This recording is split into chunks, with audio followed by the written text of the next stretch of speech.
hanze wahene ngiye kukubaga rwose none ntabwo nzi ahantu waturutse narakomeje kuvuga ko nzakurya ariko uyu munsi ngiye kukurya urabizi ihene yo ni iyanjye ariko iyo sinzi iyo yaturutse niyo mpamvu ngiye kuyibaga uno munsi.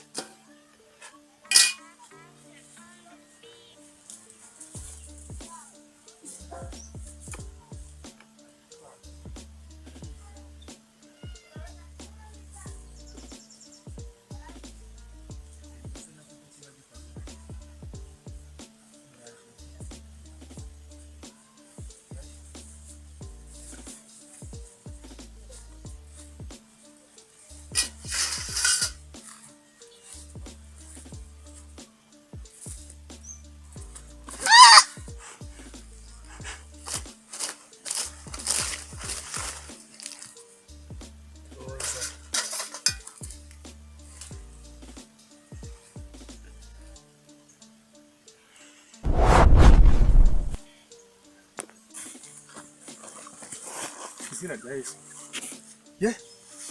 Shaba n'abademoni bo mu muryango w'abari akababiteye kuko nta kuntu n'abandi bantu bakora ibintu by'amanyanga nk'ibi ngibi nabo bagira imbaraga z'umwijima uzi ko baneze ihene ntukashitane mu izina rya Yesu.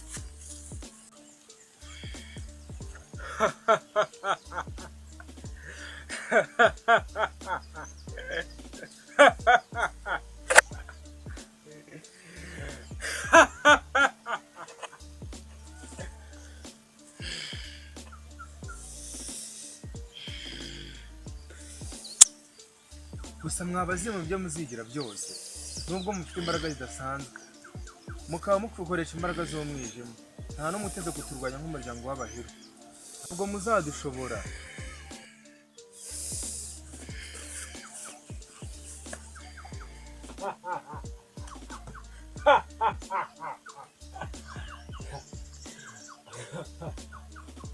Uyu munsi cyo nizera cyo Abahiru ndawazi kugira ngo bazagire n'umusigara mu muryango w'Abahiru bizaba ari impanuka nta na kimwe nkeneye kumva Abahiru bakiri bazima.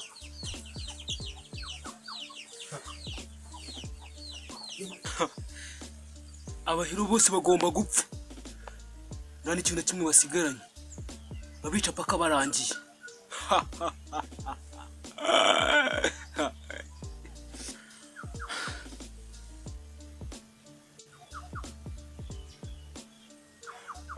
Abahiru bose bazapfira rimwe nta n'umwe usigaye.